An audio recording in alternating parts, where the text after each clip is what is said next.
YouTube? It's Justin, aka Demonic Sweaters, and I'm sitting here on my floor in my apartment to talk about this computer that's sitting right here behind me. This is a old gaming computer that I found in the trash of my apartment building probably about a year ago, but it's been sitting here in my living room, actually holding up one of the sides of my TV for a while, and I never really got around to doing anything with it. And I was thinking, you know, it's been a while since I did a Linux type video, so I thought that I would do one of those. And what I ended up doing with this thing is I took it apart, found out what parts it needed to get it working again, which really wasn't that much, and then installed Elementary OS, Linux on it, and I've been doing some gaming on it. So it's pretty old, like I said. It's probably about 15 years old at this point, 15 or 16 years old. It is an iBuyPower PC. They're kind of a custom computer making company. And so what I'm going to do is switch back to a couple of days ago when I was doing the upgrading and buying the parts I needed and recording it all with my phone, and then I'll be back after that. So here we go. Hope you guys enjoy the video. And this is an old iBuyPower PC, which are they're kind of a gaming computer company that builds, you know, custom computers. You probably know already. But anyway, I found this in the trash, and it's been sitting there basically holding up my TV in my apartment for about a year, and I haven't done anything with it. And so today I decided to turn it on and, you know, hook it up and see what I could do with it. Now, it's missing the external, or the discrete graphics card was taken out. There's no hard drive in it at the moment, but it does power on. Now, I did manage to boot it up into BIOS, so it does seem to be working. And it looks like that it's an AMD Athlon 64 X2 processor, 6000 plus, which is a pretty old processor, probably about 10 years old, I think. The motherboard is an M3N72-D by Asus, and also pretty old. But at the time, you know, this was a fairly decent machine, and it looks like it has 4 gigs of RAM in it. Where is it? Oops. Sorry, it's hard to hold my phone and do this at the same time. Yeah, installed memory 4 gigabytes. So that's, you know, for the time, that's decent. So what I was thinking I'm going to do is actually run down to Micro Center and pick up a couple of parts for this thing and get it back up and running. And maybe what I'll do is I'll turn it into kind of a low-end Linux gaming and, you know, just whatever PC. So that's what I'm going to do today. Here we go. All right, just got back from Micro Center, and this is what I picked up. I got the GeForce 210, cheapest video card they had for PCI Express, a 120 gigabyte SSD, SATA, and a power cable, because I was missing the power cable and that I had to borrow one from another computer. But yeah, overall pretty cheap. 20 bucks for the SSD, 40 for the video card. And surprisingly, this was the most expensive, well, not that most expensive, but more expensive than I thought it would be, $11.99 for the power cable, and that was the cheapest one they had. Some of them were like 30 bucks. I was like, no way. So I went ahead and bought that one. I figured it would be like 4 or 5 bucks, but whatever. So let's go ahead and put these things in there and see how it works. Okay, got everything installed. Video card went right in. No problems there. SSD as well. All the cables were already there. It looked like he just unplugged, or he or she just unplugged their old one. So I'm not sure how I'm gonna attach this yet, or if I even will. I mean, it's so light, I don't think it'll really matter. I could probably just lay it in there, but I have some Velcro too, where I might just stick it on there, or not. We'll see. First, I need to test if it works. So let's go ahead and hook it up.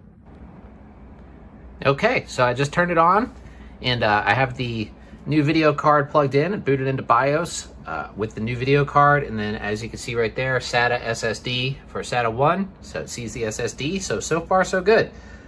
So now I need to find if I have a handy version of Elementary OS that I can install, or maybe I'll do a different Linux version. Let me think about this for a second, and then I'll be back. Okay, I've decided to try to go with SteamOS, which is a Linux distribution developed by Steam, or Valve Corp. I've never actually tried it before, and this system does meet the minimum requirements, so I'm going to go ahead and download it and give it a shot. Okay, so SteamOS was a no-go because this computer doesn't have UEFI firmware, or at least not now. Maybe it has an update that I can install. But for the time being, I'm going to go ahead and put on Elementary OS, which is my favorite Linux distribution anyways. So I'm going to go ahead and install that right now. Let's just click in. Oh, let's see if my mouse... Oh, there it goes. Mouse is working. Install Elementary. And let's see how this goes. Okay, so installation was insanely fast. It took only about like 7 minutes, I think. So let's go ahead and restart. And here's the moment of truth. Let's see if it boots up. There we go. Woohoo! Booting up. Ah, very nice. Okay.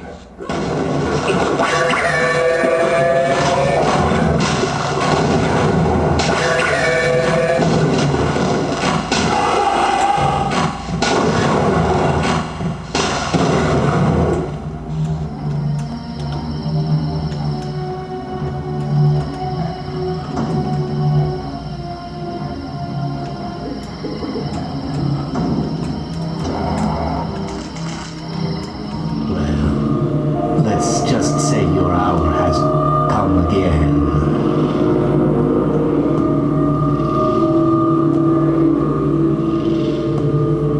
The right man in the wrong place can make all.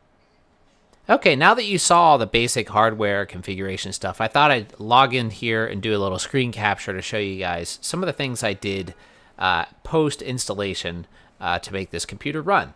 Now, for one, I needed to install the NVIDIA proprietary driver, which I can open up right here.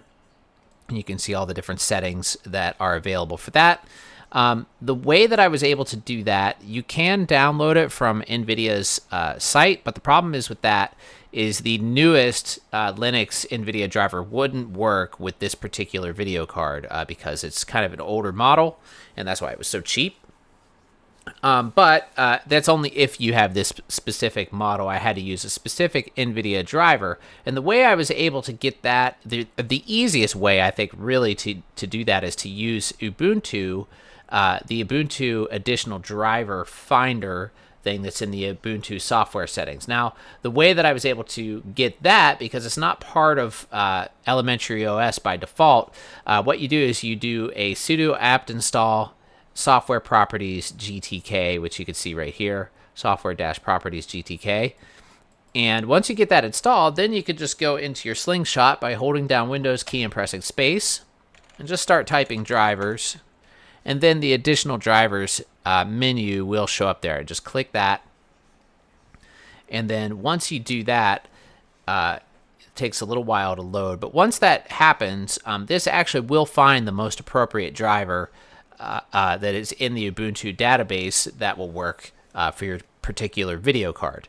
And this way, you don't have to, kind of guess or, build different ones and try all these different video cards and have several of them not work, which happened to me in the beginning of doing this until I discovered to do it this way, or thought of to do it this way, and then it worked pretty much right away. Once I did that, everything started to run much better. When I first tried to run games without the NVIDIA proprietary driver, it basically just ran really, really poorly. I was getting like 10 FPS or 5 FPS on a lot of games. So right here you can see I'm using the NVIDIA binary driver version 340.108, and I haven't tried the legacy driver. Maybe I should, but I was kind of afraid to because it all started to work, and that's an older driver. So I didn't want to switch back to something older. It's definitely better to have the more modern driver. So I think I'll just leave that the way it is. As far as software, I installed basically my usual things that I use. I have Audacity on here. I changed the theme up a little bit. I have a dark theme, as you can see. And the way to do that, you have to actually install Elementary OS tweaks. And I'm not going to go through a tutorial on that, but just Google it, Elementary OS tweaks, and you'll find it. Or just search into YouTube. There's a lot of... It's basically a PPA that you have to add to the system, and then you can change it to having a dark theme. And it's always really nice to have a dark theme. And so I did that, and then I installed QTractor, Audacity, QJack control, Simple Screen Recorder, OBS Studio, which I'm using right now, GIMP, and a couple other things like this monitor app, which is pretty nice. Will give you some detailed information on your well, not that detailed actually, but it's kind of a system monitor, and it's kind of like a task manager for Windows. So that's something I like to use. And then I also have Steam on here, as well as Google Chrome, because Google Chrome is the most compatible browser with everything, even though I wish there was something a little different I could use. Everybody says Firefox, but Firefox usually works good for a while and then gives me some kind of problems, and I have to go back to Chrome. But anyway, don't get me on a tangent on that. So far I've been playing a lot of games. I have Steam on here, and the games that run the best are older games. Half-Life runs perfectly. Very high FPS on Half-Life. Half-Life 2 runs pretty good. It's not as good as Half-Life 1. Team Fortress 2 actually runs fairly well on 720p. If I try it at 1080p, it's pretty, the frame rate is pretty poor. Let's see. Counter-Strike Go, not so good. I have a feeling it would probably run if I were using Windows, because I think I could probably get a more up-to-date driver for the video card on Windows than I can on Linux, but I'm not going to do that. And my favorite game that I've been playing in a while is actually Heretic, and that one is playing really, really good using the GZ Doom engine. And so right now also I'm doing all the editing of this video on this particular machine, which I've been using Kdenlive for that. And so everything's working good. Get my endless screen there, but yeah, it's pretty cool. I had a lot of fun putting it back together, and getting the parts for it. It's pretty much done being upgraded at this point. I was tempted to buy a few more things, like I could upgrade the processor in this particular system. I was seeing them on eBay. Like, I think it can take a Phenom, or however you say that. It's an AMD quad core processor that was out probably about a year or two after the dual core processor that's in this one right now. And I could upgrade that, as well as put a different video card in there. And if I did those two things, I could probably play a lot newer games if I wanted to. But for now, I'm just going to stick with how it is, except for I do have a RAM upgrade coming. So I'm going to get it up to 8 gigs of RAM. And I think that'll be all I'll do for it right now. But for my needs, it's pretty good. And, for finding something in the trash, I think that's pretty cool. And I always like to do this stuff, just take things that people throw away and make them into something useful again. I just think it's fun to do, and it's cool, and it's just, I don't know, an enjoyable thing. Plus, it's recycling. Anyway, let's switch back to the camera now.